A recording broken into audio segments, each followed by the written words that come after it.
مگر جو قصر قرآن کے حوالے سے لوگ ریفرنس دیتے ہیں کہ پروردگار عالم نے کم و بیش 1,24,000 پیغمبر مبعوث فرمائے. ٹھیک ہے. جو ہمارے پاس 28 کا ریکارڈ اویلیبل ہے قرآن میں، ان 28 کو ایک بات اللہ نے سب کو کہی اور ایک بات تمام پیغمبروں سے اللہ نے کہلوائی.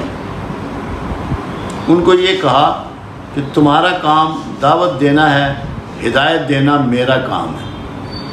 دعوت دینا تمہارا کام ہے، ہدایت دینا میرا کام ہے. سبحان اللہ. کیوں؟ ہدایت ہم دیں گے. ایسے ہی ہے. تو وہاں بھی ہدایت اپنے پاس رکھی، اپنے پاس رکھی. تو رزلٹ جو ہے نا، جو نتائج ہیں، نتائج کس کے پاس ہیں؟ اللہ کے پاس ہے. قیامت تک یہی سلسلہ رہے گا. ایفرٹس آپ کے پاس رہیں گی، آپ ایفرٹس کریں گے. نتائج کس کے پاس رہیں گے؟ اللہ کے. کیونکہ پیغمبروں کو جب اللہ نے یہ کہہ دیا کہ تمہارا کام دعوت دینا ہے، میرا پیغام پہنچانا ہے، ہدایت جس کو چاہوں گا میں عطا کروں گا. اور دوسری بات پیغمبروں سے کہلوائی. ہر پیغمبر نے یہ کہا لوگوں سے کچھ نہیں چاہیے. اب زندگی میں سکون کے لیے جو آپ کو گول دے دیا، جو طریقہ دے دیا، جو میسج دے دیا، وہ یہ ہے کہ اخلاص والے بن جاؤ. کہ لوگوں سے کہہ دو ہمیں تم سے کچھ نہیں چاہیے. لوگوں سے توقعات ختم کر دو، اللہ تم سے راضی ہو جائے گا اور تمہاری توقعات کہلاتا ہے. وہ مادی کام ہے سارے، وہ سارے غیر مادی کام ہیں سکون کے لیے جو ہیں. کیونکہ سکون بذات خود غیر مادی فعل ہے، مادی کیفیت نہیں ہے. یہ ایسے ہی ہے جیسے آپ کی آنکھ ہے نا، یہ مادہ ہے. جو نظر ہے وہ غیر مادہ ہے. تو کام تو آپ نظر سے لے رہے ہیں. نظر آنا بند ہو جائے آنکھیں تو ساری پتلیاں وغیرہ وہیں رہیں گی، کوئی نکل کے باہر تو نہیں چلی جاتی. ہارڈ ویئر وہیں موجود ہے، ہارڈ ویئر وہیں موجود ہے، لیکن وہ غائب ہو گیا. جو غائب ہوا وہ نیات ہیں، وہ اخلاق ہے، وہ اخلاص ہے، وہ محبت ہے، وہ ایثار ہے، وہ جذبے ہیں. انہی سے سکون ہے. ایسے ہی ہے. اب جیسے اب دیتے ہیں آپ کسی غریب کو تو اس سے سکون ملتا ہے. وہی بات اس میں بھی آپ نے یعنی کہ دے کے مل رہا ہے، وہ دینے میں ہے.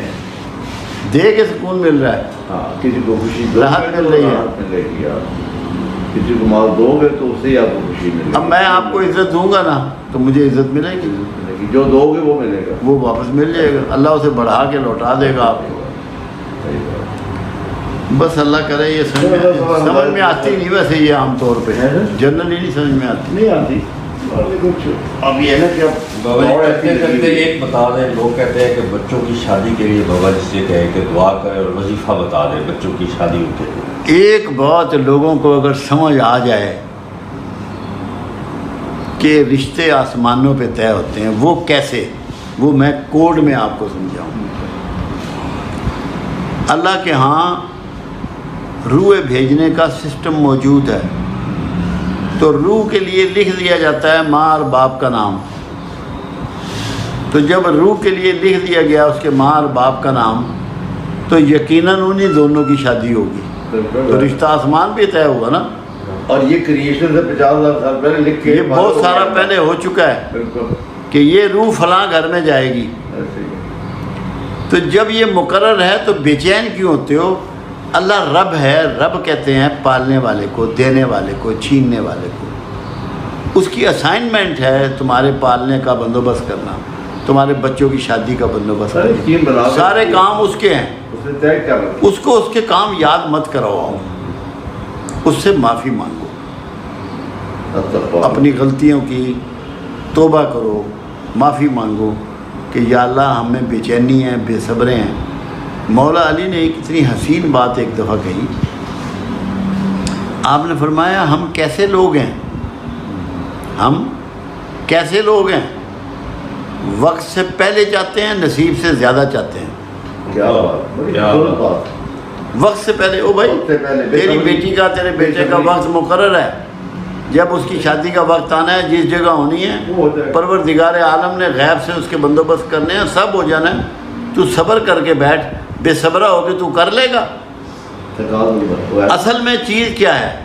لوگ یہ سمجھ رہے ہیں کہ میری بیٹی کا رشتہ، میرے بیٹے کا رشتہ، میرا کاروبار میری ایفرٹ سے ہے، ایسے ہی یہ ایفرٹ سے نہیں ہے، نصیب سے ہے۔ نصیب سے بالکل صحیح بات جس کو چاہتا ہوں غریب کروں، جس کو چاہتا ہوں امیر کروں، جس کو چاہتا ہوں کھلا دوں، ایسے ہی جسے چاہوں ناپ تول کے دوں، جسے چاہوں گن کے دوں، جسے چاہوں نہ دوں، صحیح بات جسے چاہوں صحت دوں، جسے چاہوں عزت دوں، جسے چاہوں ذلت دوں، جسے چاہوں حکمرانی دوں، ایسے ہی ہے جسے چاہوں معزول کروں۔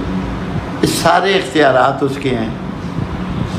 تم صرف یہ کہو کہ یا اللہ تو ہمیں اپنی ناراضگی سے محفوظ فرما دے۔ جب اللہ تم پہ راضی ہوگا تو سکونت تم پہ طاری ہو جائے گی، تمہارے دلوں کو اطمینان ہو جائے گا اور تمہاری زندگی میں آسانیاں آ جائیں گی۔ بالکل صحیح ہونا پھر بھی وقت پہ ہی ہے، اپنے صحیح بات، جتنا مرضی آپ زور لگا لیں اپنے ٹائم پہ ہی رہو۔ اپنے ٹائم پہ کام ہونے ہیں۔ یہ پروردگار کے ہاں معاملات طے ہیں۔ ایک حدیث مبارکہ ہے، بخاری کی بھی ہے، مسلم کی بھی ہے، کہ پروردگار عالم روحوں کو پیدا کرنے سے قبل، روحوں کو پیدا کرنے سے 50,000 سال قبل سب کا سب کچھ لکھ کر فارغ ہو چکا تھا۔ یہ حدیث مبارکہ ہے، یہ الفاظ ہیں۔ جب ہمیں یہ بات پتہ ہے کہ مالک نے، اور یقین نہیں ہے نا سر کہ ابھی دیکھیں جو آگے پیچھے جو لوگ ریکھا کے علم کو جانتے ہیں، علم ہاتھ کے علم کو جانتے ہیں، لکیروں کے، کوئی ستاروں کے، مختلف چیزوں سے علوم ہیں، حیران کن آپ کو چیزیں بہت پہلے بتا دیتے ہیں، مگر یہ کیونکہ گناہ کے زمرے میں آتے ہیں، منع کر دیا گیا۔ کیونکہ اس کی وجہ یہ ہے کیونکہ آپ 5 ٹائم آپ کہتے ہیں یا کا نعبدو و یا کا نستعین، تیری عبادت کرتے ہیں، تیری عبادت کرتے ہیں اور تجھ سے مدد مانگتے ہیں۔ تو جب آپ کا کوئی شعبہ زندگی ایسا ہو جائے گا جس میں اللہ کے علاوہ کہیں اور سے آپ کی مدد کی طلب نظر آئے گی تو آپ مشرکین میں داخل ہو جائیں گے۔ یہ بہت نازک معاملہ ہے، اس لیے یہ ان چیزوں سے روکا گیا ہے، ان علوم سے روکا گیا ہے۔ اللہ کے رسول صلی اللہ علیہ وسلم نے تو یہاں تک فرمایا یہ حساب کتاب لگانے والے لگوانے والے ہم میں سے نہیں۔ 2-3 جگہ آپ نے یہ فرمایا، ایک ملاوٹ کرنے والوں کو کہا کہ ہم میں سے نہیں، ایک یہ حساب کتاب اس طرح کرنے والے جو ریکھا کار، ستاروں کار، برجوں کا، یہ ہم میں سے نہیں، ان کو آپ نے منع فرمایا۔ کیوں؟ اس سے آپ کا ٹرسٹ ٹوٹتا ہے۔ بالکل۔ مجھے ایک دفعہ ایک بندے نے پوچھا چلا جاتا ہے خود کا۔ کہ کیا پرائز بانڈ جو ہے لینا ناجائز ہے؟ میں نے کہا یار شرعاً ناجائز نہیں ہے۔ کیوں؟